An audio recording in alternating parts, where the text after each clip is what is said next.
ஐலி serial நாளைக்கான எபிசோடில் என்ன நடக்க போகுதுன்னு ரொம்ப சூப்பரான ஒரு ப்ரோமோ ரிவ்யூ பார்க்கலாம் வாங்க. என்னோட ரிவ்யூ பிடிச்சிருந்தால் லைக் பண்ணுங்க. கபிலன் எல்லாருக்கிட்டையும் மன்னிப்பு கேட்குறாங்க. என்னை மன்னிச்சிடுங்க, அப்போ ஏதோ நான் தெரியாமல் ஒரு சில விஷயத்த பண்ணிட்டேன். ஆனால் நான் இப்போ அந்த மாதிரிலாம் கிடையாது, நான் மாறிட்டேன். இனிமேல் நான் அப்படிலாம் இருக்க மாட்டேன். எனக்கு ரித்திகான ரொம்ப பிடிக்கும். தயவு செஞ்சு இந்த கல்யாணத்தெல்லாம் நிறுத்திடாதீங்க, என்னை மன்னிச்சிடுங்க அப்படின்னு எல்லாருக்கிட்டையும் முட்டி போட்டு மன்னிப்பு கேட்க அப்போ எல்லாரும் கபிலனை நம்ப ஆரம்பிக்கிறாங்க. அயலியும் எப்படியோ கபிலன் தெரிந்துட்டு இருக்கான், அதுவே எனக்கு போதும் அப்படின்னு ரொம்ப சந்தோஷமாக இருப்பாங்க. அதுக்கப்புறம் கல்யாண வேலையை எல்லாரும் பார்க்க ஆரம்பிக்கிறாங்க. இன்னொரு பக்கம் தினேஷ் போலீஸ் கிட்ட இருந்து தப்பிச்சு வெளியில வந்துடுறாங்க. தினேஷும் தீப்தியும் க்ளோஸா இருக்கிற மாதிரி ஒரு சில போட்டோஸ் எல்லாம் மார்ஃபிங் பண்ணி சோஷியல் மீடியால போட்டுட்டு இருப்பாங்க. இதை பத்தி செழியனுக்கு தெரிய வர செழியன் இதை பத்தி சொல்றதுக்காக மண்டபத்துக்கு வராங்க. அயலி கிட்ட தீப்தி பத்தின விஷயத்த பேசணும்னு சொன்னதுமே அயலி செழியனை தனியா ரூமுக்கு கூட்டிட்டு போக இதை இந்திராணியும் செல்வநாயகியும் பார்த்துருவாங்க. இந்திராணிக்கு பயங்கர கோவம். இந்த அயலிக்கும் செழியனுக்கும் இடையில அப்படி என்னதான் இருக்கு அப்படின்னு ரொம்ப டென்ஷனா வந்து இதை பத்தி யோசிக்க ஆரம்பிக்கிறாங்க. உடனே இதை பற்றி ஜமுனா செல்லமான்னு எல்லாருக்கிட்டையும் சொல்ல ஆரம்பிக்கிறாங்க. அவங்க மொத்த பேரும் வந்து டென்ஷன் ஆகிடுவாங்க. இந்த அயலியால் எப்பவுமே பிரச்சனை தான் அப்படின்னு ஜமுனா ரொம்ப கோவத்தில் இருப்பாங்க. ரூம்குள்ளே போய் செழியன் வந்து அந்த ஃபோட்டோஸ் எல்லாம் காமிக்கிறாங்க. இந்த மாதிரி வந்து பண்ணிட்டான் அப்படின்னு சொன்னதுமே தீப்தி அதை பார்த்து ரொம்ப பயந்து போகிறாங்க. இதை வீட்டில் இருக்கிறவங்களாம் பார்த்துட்டா நான் என்ன பண்ணுறது அப்படின்னு தீப்தி ஒரு பக்கம் பயப்பட இவங்க உள்ளே பேசிகிட்டு இருக்கும் போதே வெளியிலேருந்து வந்து கதவை பயங்கரமாக தட்டிக்கிட்டே இருக்காங்க. அப்போ முதல்ல செழியனும் அயலியும் வந்து வெளியில் வராங்க. இவங்களை ரெண்டு பேரையும் வந்து பார்த்ததுமே எல்லாருக்கும் பயங்கர கோவம் வருது. என்ன நீயும் இவனும் என்னதான் பேசிக்கிட்டு இருக்கீங்க, உனக்கும் இவனுக்கும் அப்படி என்னதான் இருக்கு அப்படின்னு வந்து எல்லாரும் மாற்றி மாற்றி வந்து கேட்குறாங்க. அயலி வந்து ரொம்ப மோசமாக பேச உடனே செழியனுக்கு கோவம் வந்துடுது. என்ன நினச்சிட்டு இருக்கீங்க, உங்கள் இஷ்டத்துக்கு பேசிகிட்டு இருக்கீங்களே, அயலி நீங்கள் யாருன்னு நினச்சிங்க, அயலி ஒரு போலீஸ் அப்படின்னு சொன்னதுமே எல்லாரும் வந்து டக்குன்னு ரொம்ப ஷாக் ஆகி அயலியை திட்ட ஆரம்பிக்கிறாங்க. நான் அப்போவே சொன்னேன்ல இவ அப்படி தான் பண்ணிட்டு இருக்கான்னு நான் சொன்னேன்னா இல்லையா, இவளை நம்பாதீங்கன்னு நான் சொன்னேன்ல, பாத்தியா இப்போ உண்மை வெளியே வந்துருச்சு. நீ ஒரு போலீஸா, இவ்வளோ நாளாக இதை நீ மறைச்சிருக்க, ஏற்கனவே ஒரு போலீஸால் என் குடும்பத்தை இழந்தேன், ஏன் இப்படிலாம் பண்ணுற அப்படின்னு சொல்லி செல்லம்மா ஒரு பக்கம் கோவப்பட ஜமுனா அப்படின்னு எல்லாரும் வந்து பயங்கர கோவமாக வந்து பேசுகிறாங்க.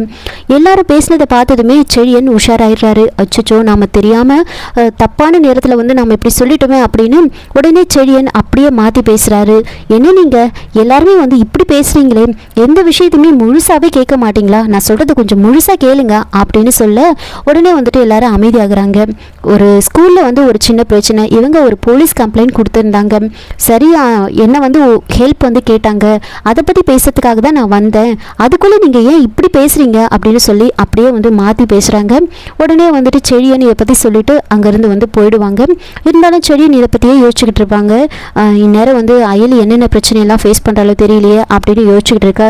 இன்னொரு பக்கம் அயலி எப்படியாவது நம்ம தீப்தியை வந்து காப்பாற்றி ஆகணும், இதை வீட்டில் இருக்கிறவங்களாம் பார்த்தா என்ன பண்ணுறது அப்படின்னு யோசிச்சுட்டு இருக்க கரெக்டாக தினேஷ் வந்து தீப்திக்கு வந்து கால் பண்ணுவாங்க. அப்போ அயலி வந்து பேச சொல்கிறாங்க. அப்போ தினேஷ் வந்து தீப்தியை வந்து மிரட்டுறாங்க.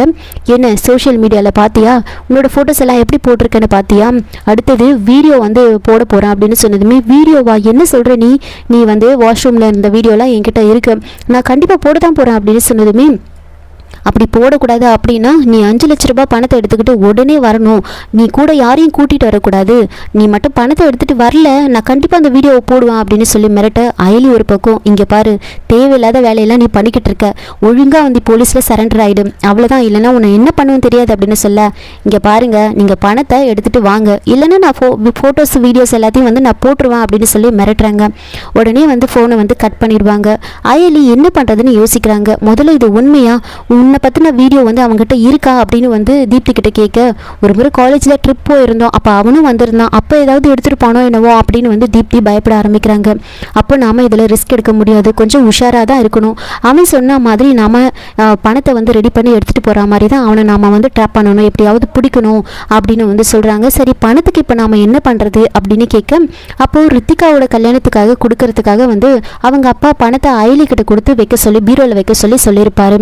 இதை வந்து சிவா வந்து அயலிக்கு ஞாபகப்படுத்துறாங்க. இப்போதைக்கு அந்த பணம் தான் நமக்கு உதவும், அதனால இப்போ அந்த பணத்தை எடுத்து போய் கொடுக்குற மாதிரி கொடுத்து எப்படியாவது தீப்தியை நாம காப்பாற்றணும், வீட்டில் இருக்கிறவங்க எல்லாரும் அதை பார்த்துட்டாலோ இல்லை அவன் வீடியோவை போட்டுட்டாலோ நமக்கு பெரிய பிரச்சனை, இந்த விஷயத்தில் நம்ம ரிஸ்க் எல்லாம் எடுக்க முடியாது, எப்படியாவது நாம அந்த பணத்தை எடுத்துகிட்டு போகிற மாதிரி எடுத்துகிட்டு போய் அவனை நாம பிடிச்சிடணும், அதுக்கப்புறம் அந்த பணத்தை எடுத்துகிட்டு வந்து வச்சிடலாம் அப்படின்னு சொல்லி அந்த பணத்தை வந்து எடுத்துக்கிட்டு தீப்தியை கூட்டிகிட்டு வந்து அந்த தினேஷ் இருக்கிற இடத்துக்கு தீப்தி கிட்ட அந்த பணத்தை கொடுத்து அனுப்புகிறாங்க. பின்னாடியே அயலியும் சிவாவும் வந்து போகிறாங்க. தீப்தி அந்த பணத்தை எடுத்துகிட்டு போயிட்டு தினேஷ் கிட்ட கொடுத்துட்டு தயவு செஞ்சு அந்த ஃபோட்டோஸ் வீடியோஸ் எல்லாம் டெலீட் பண்ணிவிடு அப்படின்னு சொல்ல, நான் டெலீட் பண்ண மாட்டேன், நீ வந்து என்னோட ஏடிஎம்மா, நான் எப்போல்லாம் பணம் கேட்குறேனோ அப்போ நீ பணத்தை எனக்கு கொடுக்கணும், இப்போதைக்கு இந்த பணம் ஓகே, ஆனால் கொஞ்ச நாள் பொறுத்து திரும்பவும் வருவேன், அப்போ நீ எனக்கு அந்த பணத்தை கொடுக்கணும் அப்படின்னு சொல்ல தீப்தி ரொம்ப கெஞ்சிக்கிட்டே இருப்பாங்க. அப்போ கரெக்டாக அயலியும் சிவாவும் அங்கே வராங்க. தினேஷ் உடனே எனக்கு தெரியும் நீ வருவேன்னு எனக்கு தெரியும் அப்படின்னு சொல்ல அயலிக்கு பயங்கரமாக கோவம் வந்துடுது.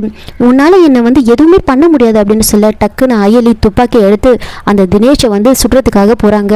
உடனே அந்த தினேஷ் ரொம்ப பயந்து போயிடுவார். தீப்தி நீ இங்கேருந்து போயிடு அப்படின்னு சொல்லி தீப்தி அங்கேருந்து அனுப்பிடுறாங்க.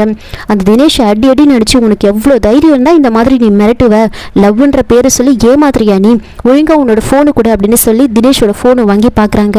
இதில் என்னென்னலாம் இருக்குது அப்படின்னு சொல்கிறாங்க. இதில் வேறு ஏதாவது நீ காப்பி எடுத்து வச்சிருக்கியா அப்படின்லாம் கேட்க, வேறு எதுலையாவது இதெல்லாம் இருக்கா அப்படின்னு கேட்க, அதெல்லாம் எதுவும் இல்லை அப்படின்னு சொல்ல, ஒழுங்காக உண்மையை சொல்லிடு இல்லைன்னா இந்த இடத்துல உன்னை சுட்டுடுவேன் அப்படின்னு சொல்ல தினேஷ் வந்து அதெல்லாம் எதுவுமே கிடையாது அப்படின்னு சொல்கிறாங்க. உடனே அந்த ஃபோனை வந்து போலீஸ் ஆஃபீஸர்கிட்ட வந்து கொடுத்துருவாங்க. தினேஷையும் வந்து போலீஸ்கிட்ட வந்து ஒப்படைச்சிடுறாங்க. எப்படியோ தீப்தியை வந்து காப்பாற்றிடுவாங்க. தீப்தி இதுக்கப்புறம் தான் வந்து கொஞ்சம் ஃப்ரீ ஆவாங்க. அதுக்கப்புறம் அந்த பணத்தை திரும்பவும் எடுத்துக்கிட்டு மண்டபத்துக்கு வந்து போயிட்டுருக்காங்க. இதோட இந்த ப்ரோமோ வந்து முடிச்சிருக்காங்க. என்னோட ரிவ்யூ பிடிச்சிருந்தா லைக் பண்ணுங்கள், மறக்காமல் சப்ஸ்கிரைப் பண்ணுங்கள். தேங்க்யூ.